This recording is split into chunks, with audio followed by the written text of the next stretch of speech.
नमस्कार साथियों, स्वागत करता हूं आप सभी छात्रों को एक बार फिर आपके अपने परिवार झारखंड वॉरियर पे। आप सभी ने जेपीएससी प्रारंभिक परीक्षा बहुत ही लगन और बहुत ही मेहनत से दिया है। परिणाम स्वरूप आपको ये एहसास हो रहा होगा कि अब हम मेंस की परीक्षा अर्थात मुख्य परीक्षा में बैठने के काबिल हैं। इसी उद्देश्य के साथ बहुत छात्र कन्फ्यूजन में हैं कि मेंस का जो सिलेबस है वो क्या है, क्या पैटर्न है। इसी को ध्यान में रखते हुए मैंने आप सभी के बीच एक बहुत ही महत्वपूर्ण वीडियो जो कि मुख्य परीक्षा के पाठ्यक्रम के लिए है, ये आप सभी को समर्पित है। इसका पीडीएफ आपको टेलीग्राम ग्रुप झारखंड वॉरियर पे मिल जाएगा, जो कि डिस्क्रिप्शन में मैं आपको लिंक दे रहा हूं। तो चलिए शुरुआत करते हैं आज के महत्वपूर्ण topics JPSC mains syllabus. Guys, मैं आपको बता देना चाहता हूं कि किसी भी परीक्षा को पास करने के लिए सबसे जरूरी ये होता है कि उस परीक्षा का स्ट्रैटेजी अर्थात सिलेबस आपको जानना बेहद जरूरी होता है। और मैंने बहुत ही बार कहा है कि क्या पढ़ने से ज़्यादा महत्वपूर्ण है क्या नहीं पढ़ना, क्योंकि अगर आपको पता चल जाएगा कि ये तो परीक्षा में पूछेगा ही नहीं तो आप उसको क्या करेंगे पढ़ के, कोई लाभ नहीं होगा। इसीलिए आपको सिलेबस को जानना बहुत ही जरूरी है। तो चलिए समझते हैं कि जेपीएससी मेंस का सिलेबस आखिर है क्या। तो सबसे पहले मैं आपको बता देना चाहता हूं कि आपके जेपीएससी मुख्य परीक्षा में कुल 6 पत्र के जो परीक्षा होगी, यानी कि 6 पेपर होंगे। पेपर 1, पेपर 2, पेपर 3, 4, 5 एंड 6 और 6 पेपर में आपको पास करना अनिवार्य है। अगर मैं आपको बात करना चाहूँगा पेपर 1 की, तो ये सिर्फ आपका क्वालिफाइंग है, ये आपका मेरिट में ऐड नहीं होगा। याद रख लीजिएगा, इस बार के जो नियमावली में ये बताया गया है कि पेपर 1 आपके मेरिट में ऐड नहीं होगा, अर्थात सिर्फ और सिर्फ आपको 30% अंक लाने हैं पेपर 1 में। पेपर 1 में क्या क्या रहेगा, तो पेपर 1 में 50 प्रश्न हिंदी के रहेंगे और 50 प्रश्न इंग्लिश के, जो कि मैं आपको आगे बताऊंगा। पेपर 2 की अगर बात की जाए तो पेपर 2 आपका जो है क्षेत्रीय लैंग्वेज है, यानी कि क्षेत्रीय भाषा जो आप चयन करेंगे। मान लीजिए आप खोरठा चयन करते हैं या फिर आप होल लैंग्वेज चयन करते हैं, हिंदी करते हैं, अंग्रेजी करते हैं, तो ये आप पे ये डिपेंड करता है कि आप ये कौन सा लैंग्वेज लेंगे। इसका जो अंक होता है पेपर 2 का, वो होता है 150 अंकों का परीक्षा ले जाएगा। और बाकी जो 4 पेपर बच गए उसके जो अंक है वो 200 अंक के होंगे, यानी कि 2 चौक 800 अंक के आपके 4 पेपर, 150 अंक के आपके पेपर 2 और 100 अंक के जो आपके जो रहेंगे वो पेपर 1 जो कि क्वालिफाइंग है। ठीक है, तो चलिए 6 पेपर्स को हम अच्छे तरीके से समझते हैं। पेपर 1 में क्या आएगा, पेपर 2 में क्या रहेगा, पेपर 3 में क्या पढ़ना है, ये सारी चीज़ों को हम समझते हैं। तो पेपर 1 में अगर मैं आपको बात करूं तो सामान्य हिंदी और सामान्य अंग्रेजी, ये दोनों से आपके 50-50 अंक के सवाल पूछे जाने हैं, जिसमें आपको कुल 100 अंक के होंगे, जिसमें आपको 30 अंक लाना अनिवार्य है। अगर आप 30 अंक लाएंगे, अर्थात अगर आप 30 अंक ले आते हैं जो क्वालिफाइंग है, उसके बाद ही आपका पेपर 2, पेपर 3 और जितने भी पेपर जो बच जाते हैं उसके कॉपी की जांच की जाएगी। इसके लिए समय जो दिया जाएगा परीक्षा में वो 3 घंटे का दिया जाएगा। ठीक है, जिसमें से सामान्य हिंदी से 50 अंक और सामान्य अंग्रेजी से 50 अंक के सवाल पूछे जाएंगे। मैं अगर बात करूं निबंध से 15 प्रश्न पूछे जाने हैं, माफ़ी चाहूँगा, निबंध से 15 अंक के सवाल पूछे जाने हैं। पिछली बार हिंदी भाषा में जो निबंध पूछा गया था पेपर 1 में, वो बहुत सारे दिए गए थे, जिसमें से एक बनाना था। जैसे मैं आपको एग्जांपल दे देता हूँ कि यदि मैं भारत का प्रधानमंत्री होता, आप इसमें निबंध लिखिए। 400 शब्दों में जो दिया गया था लिमिट, वो दिया गया था। और पूछा गया था भारत और पाकिस्तान का संबंध में लिखना था, या फिर झारखंड राज्य के 16 वर्ष। आपको इन्हीं में से 4-5 जो दिए जाएंगे उसमें से एक आपको लिखना है, जिसका जो अंक निर्धारित किया गया है वो 15 अंक दिया गया है। ठीक है, आगे बढ़ते हैं व्याकरण यानी कि ग्रामर। तो ग्रामर से भी आपके 15 अंक के सवाल पूछे जाएंगे, जो कि आपके ग्रामर, आप सभी को पता होगा कि हिंदी में क्या क्या ग्रामर के टॉपिक्स हैं। पिछली बार पूछा गया था कि संधि और समास में अंतर स्पष्ट कीजिए उदाहरण के साथ, कारक किसे कहते हैं, क्रिया विशेषण से क्या तात्पर्य है, ये सारा सवाल पूछा गया था आपके व्याकरण से। तीसरा है वाक्य विन्यास, जो कि 10 अंकों का पूछा जाएगा। पिछली बार की अगर बात की जाए तो यहाँ से आपके मुहावरे दिए गए थे और उनको बताया गया था कि अर्थ लिखकर उनको वाक्यों में प्रयोग कीजिए। ठीक है, और संक्षेपण जो है बहुत ही इंपॉर्टेंट है, इससे भी आपके 10 अंक के सवाल पूछे जाएंगे। अगर हम बात करें अंग्रेजी का तो सेम कंडीशन वहाँ भी है, जिस प्रकार आपके हिंदी है उसी प्रकार से। याद रख लीजिएगा, इसमें सिर्फ और सिर्फ आप सभी को मात्र 30 अंक लाने जरूरी होंगे। ठीक है, अब हम बात करते हैं जो आपका मेरिट बनेगा, अर्थात पेपर 1 मेरिट नहीं बनाएगा, पेपर 2 से लेकर के पेपर 6 तक आपके मेरिट बनेंगे। ठीक है, तो पेपर 2 में हम जाते हैं। तो जैसा कि मैंने आपको कहा कि पेपर 2 जो होगा भाषा और साहित्य होगा। इसका चयन आप खुद करेंगे, जब आप मेंस की फॉर्म भरेंगे आपको जब दिया जाएगा आप खुद इसका विकल्प का चयन करेंगे। ये सारे आपके स्क्रीन के ऊपर है, बांग्ला, अंग्रेजी, हिंदी हो, खड़िया, खोरठा, कुरमाली, इनमें से जो भी आपको दिख रहा है जो आपका क्षेत्रीय भाषा है उसका आप चयन करके इस परीक्षा की तैयारी कर सकते हैं, यानी कि पेपर 2 की तैयारी कर सकते हैं। और अंक जो होगा वो 150 अंक का होगा। ठीक है, मुख्य परीक्षा में 150 अंक का भाषा और साहित्य अर्थात आपके क्षेत्रीय जो भाषा है उससे सवाल पूछे जाने हैं। पेपर 3 की ओर बढ़ते हैं। अब मैं आपको बता देना चाहता हूँ कि पेपर 3 में आपको इतिहास और भूगोल से सवाल पूछे जाएंगे। जैसे कि मैंने आपको बताया कि पेपर 1 और पेपर 2 को छोड़ करके जितने भी पेपर बच जाते हैं सभी से 200 अंकों का सवाल पूछा जाएगा। पेपर 3 में आपके इतिहास के 100 अंकों का सवाल रहेगा और भूगोल से भी आपके 100 अंक के सवाल पूछे जाएंगे। एक इंपॉर्टेंट बात जो आपको दिमाग में बैठा लेना है कि दोनों मिलाकर के कुल 20 ऑब्जेक्टिव प्रश्न रहेंगे, जिसके प्रत्येक ऑब्जेक्टिव प्रश्न के आपके 2-2 अंक निर्धारित है। अर्थात मैं आपको समझा देता हूं, जैसे इतिहास है तो इतिहास आपके 100 प्रश्न पूछे जाने हैं और 100 प्रश्न में मैं आपको बता दूं कि 10 प्रश्न इतिहास के MCQ क्वेश्चंस रहेंगे, जिसमें प्रत्येक प्रश्नों का जो अंक निर्धारित है वो 2 अंक निर्धारित है, यानी कि 20 अंक का आपका MCQ क्वेश्चंस आएंगे और वो आप इजीली तरीके से कर लेंगे।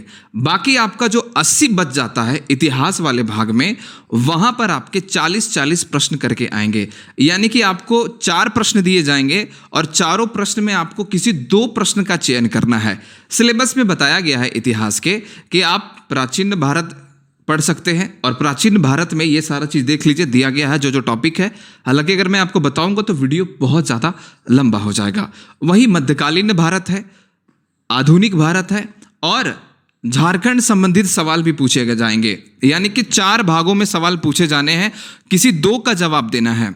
खास बात यह है कि किसी 2 को भी अगर आप बेहतरीन तरीके से पढ़ के जाते हैं, सपोज मान के चलिए आप आधुनिक भारत ही पढ़ लेते हैं बहुत ही बेहतरीन तरीके से और झारखंड का इतिहास ही पढ़ लेते हैं, तो 40-40 अंक जो है आप वहां पर लिख सकते हैं। मैंने क्या कहा, ऑब्जेक्टिव 10 प्रश्न और 40-40 प्रश्न, जो 40-40 अंक के 4 प्रश्न पूछे जाने हैं, जिसमें से 2 का अटेम्प्ट आपको करना है, किन्हीं 2 प्रश्नों का जवाब आपको देना है। झारखंड का इतिहास आप जरूर से कीजिएगा क्योंकि टॉपिक बहुत ही आसान सा है, जैसे टाना भगत आंदोलन, बिरसा आंदोलन, सदान, आदि धर्म अर्थात झारखंड के आदिवासी की जो सरना संस्कृति है उससे सवाल पूछे जाते हैं। तो ये आप सिलेबस को टेलीग्राम पर देख लीजिएगा। पिछली बार जो पूछा था झारखंड के इतिहास से, वो पूछा था कि बिरसा आंदोलन के प्रभावों के विवेचना करें। ठीक है, 40 अंकों का था, आराम से आप इसको लिख सकते थे। ठीक है, वहीं अगर हम बात करें भूगोल की तो इसका भी सिलेबस मैंने क्या बताया कि 100 अंक के ये भी निर्धारित है, जहां पर 10 प्रश्न ऑब्जेक्टिव रहेंगे और बाकी 4 प्रश्न जो रहेंगे वो 40-40 अंक के रहेंगे, जिसमें आपको 2 का चयन करके आपको लिखना है। सिलेबस आप सभी के सामने है। भौतिक भूगोल से सवाल पूछे जाने हैं, अर्थात भारत का भौतिक और मानव भूगोल से भी सवाल पूछा जाना है। 40 प्रश्नों 40 अंक का भारत के प्राकृतिक संसाधन विकास और उपयोग से प्रश्न पूछे जाने हैं।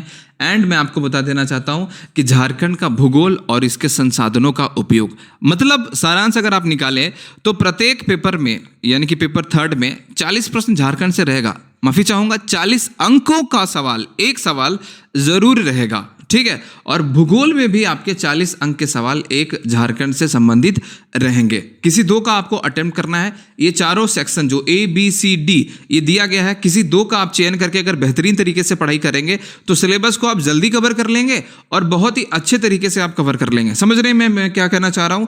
अब हम आगे बढ़ते हैं, जहां पर हम पेपर 4 को समझते हैं। पेपर 4 में आपके 200 अंकों के सवाल पूछे जाने हैं। 100 अंक का जो सवाल पूछा जाएगा वो भारतीय संविधान और राज्य व्यवस्था से पूछे जाएंगे और 100 अंकों से जो सवाल पूछे जाएंगे वो लोक प्रशासन और सुशासन। कुल मिलाकर के 200 अंकों का सवाल पूछा जाएगा, जिसमें से 20 ऑब्जेक्टिव रहेंगे। 10 ऑब्जेक्टिव जो रहेगा वो भारतीय संविधान और राज्य व्यवस्था से है। प्रत्येक ऑब्जेक्टिव के 2 अंक निर्धारित है और 10 जो ऑब्जेक्टिव पूछे जाएंगे वो लोक प्रशासन और सुशासन से पूछे जाएंगे। सिलेबस आप सभी के सामने है, आप इसको एक बार गहन अध्ययन कर लीजिएगा। 4 सेक्शन में बांटा गया है और चारों सेक्शन से आपके सवाल जो है वो पूछे जाने हैं। याद रख लीजिएगा, अगर हम बात करें 100 अंक, ये पेपर 4 की अगर शुरुआत के 100 अंक की बात की जाए तो 10 प्रश्न आपके एमसीक्यू जैसा कि मैंने आपको बताया और 40-40 अंक के आपके 4 सवाल पूछे जाने हैं, जिसमें से किसी 2 का आपको अटेम्प्ट करना है। समझ रहे हैं मैं क्या कहना चाह रहा हूँ? ठीक है, तो अगर 4 प्रश्न पूछे जाएंगे यानी कि 4 सेक्शन में से अगर आप 2 सेक्शन को भी बेहतरीन तरीके से पढ़ करके जाते हैं तो आप इसको आसानी तरीके से लिख पाएंगे।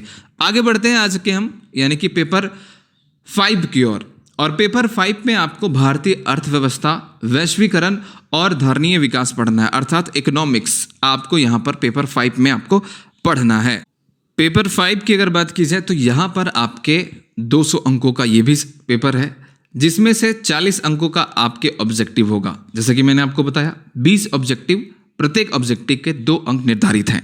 ठीक है, अब जो रिमेनिंग बच गया आपका 160 अंक, वो आपके 4 प्रश्न रहेंगे जो कि आपको लिखना पड़ेगा 40-40 अंकों का। और ये आपके सिलेबस में मेंशन है कि 4 सेक्शन दिए गए हैं। सेक्शन ए आप सभी के स्क्रीन के ऊपर, भारतीय अर्थव्यवस्था के आधारभूत लक्षण से सवाल पूछे जाएंगे। सेक्शन बी की अगर बात की जाए तो टिकाऊ विकास, आर्थिक मुद्दे और भारतीय विकास की रणनीति। और अगर सेक्शन सी की बात की जाए तो आर्थिक सुधार, प्राकृतिक और भारतीय अर्थव्यवस्था पर प्रभाव। और चौथा जो सेक्शन है वो है झारखंड की अर्थव्यवस्था, लक्ष्य, मुद्दे, चुनौतियां और रणनीति। ये 4 सेक्शन से आपके 4 सवाल पूछे जाने हैं और ये आपको करना है किसी भी कीमत में। ठीक है, सिलेबस मैं आपको टेलीग्राम पर दे दूंगा, आप इसको विस्तार पूर्वक ध्यान से पढ़िएगा तो ज़्यादा आप सभी के लिए ये फायदेमंद होगा। अगर पेपर 6 की बात की जाए तो पेपर 6 में जो कि विज्ञान से पूछा यानी कि समान विज्ञान, वातावरण और तकनीकी विकास से जो सवाल पूछे हैं, मैं आपको बता देना चाहता हूँ इसके पैटर्न में थोड़ा सा परिवर्तन है। परिवर्तन कहाँ है वो बता देना चाहता हूँ।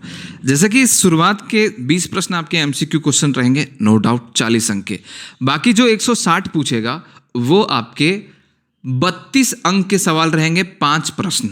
ठीक है, और 5 सेक्शन में इसको विभाजित किया गया है। पहला भौतिक विज्ञान 32 अंक के सवाल, जीव विज्ञान 32 अंक के सवाल, कृषि विज्ञान से सवाल रहेंगे, वातावरणीय विज्ञान से सवाल रहेंगे, विज्ञान और तकनीकी विकास से रहेगा सवाल आप सभी के बीच। तो ये सारे जो चीज़ें हैं वो आपके पेपर 6 में देखने को मिलता है। साइंस वाले पेपर में अर्थात समान विज्ञान में आपको ध्यान रखने वाली बात ये है कि यहाँ पर रसायन विज्ञान का सिलेबस में मेंशन नहीं है। ऑब्जेक्टिव की अगर बात की जाए तो 20 ऑब्जेक्टिव पूछे जाएंगे, जिस प्रकार से आपके सिलेबस है उसी प्रकार से आपके सिलेबस के अकॉर्डिंग पूछा जाएगा। भौतिक विज्ञान के कुछ लिमिटेड सिलेबस हैं, देख लीजिए आपके स्क्रीन के ऊपर शो हो रहा है। पिछली बार जो 6th जेपीएससी हुई थी वहां पर ध्वनि से संबंधित सवाल पूछे गए थे तथा ये भी पूछा गया था कि केपलर के ग्रहीय गति के सिद्धांत का वर्णन करें। ये जो सिलेबस है ना उसी के अकॉर्डिंग पूछा गया था। ठीक है, अगर हम बी समूह की बात की जाए जीव विज्ञान, तो ये बहुत ही ज़्यादा इंपॉर्टेंट है क्योंकि पिछली बार जीव विज्ञान से भी सवाल पूछे गए थे, 2 सवाल पूछे गए थे, जिसमें से किसी एक के अगर आप बना लीजिएगा तो काम हो जाएगा। ठीक है, आगे मैं आपको बात बता दूं कि ये जो कृषि विज्ञान वाला पोर्शन है वहाँ पर झारखंड के विभिन्न कृषि जलवायु प्रदेश, वर्षा का प्रारूप और प्रत्येक प्रदेश में ज्ञात अजैविक संघात से सवाल पूछे गए थे। याद रख लीजिएगा, बहुत ही महत्वपूर्ण है। जिसमें आपको योजना से भी पूछा गया था पिछली बार सवाल, मैं आपको बता देना चाहता हूँ। प्रधानमंत्री फसल बीमा योजना की प्रमुख विशेषताओं की चर्चा करें अर्थात व्याख्या करें, ये सवाल पूछा गया था। इसी प्रकार से आगे हैं आपके वातावरणीय विज्ञान, आप देख लीजिए सिलेबस में सारा कुछ दिया गया है। विज्ञान और तकनीकी विकास से भी सवाल पूछे जाते हैं, तो ये भी आप कर लीजिएगा। ठीक है, तो इस प्रकार से हमने सिलेबस को बहुत ही बेहतरीन तरीके से आप सभी के बीच प्रस्तुत किया। उम्मीद करूंगा आप सभी को ये जानकारी मिल गया होगा। इसका पूरा संक्षेप जो विवरण है आप इसको पीडीएफ से ही प्राप्त करेंगे, जो कि आपको टेलीग्राम ग्रुप पे मिल जाएगा। सो गाइज, वीडियो को ज़्यादा लंबा ना करते हुए मैंने आप सभी को जो पैटर्न था वो समझा दिया। सिलेबस में क्या क्या सवाल पूछे जाते हैं वो मैंने आपको बता दिया। आप एक बार पीडीएफ को देख लीजिए और अपने पूरे दिल और दिमाग में जो जेपीएससी का मेंस का सिलेबस है आप उसको बैठा लीजिए, क्योंकि क्या पढ़ने से ज़्यादा इम्पॉर्टेंट है क्या नहीं पढ़ना।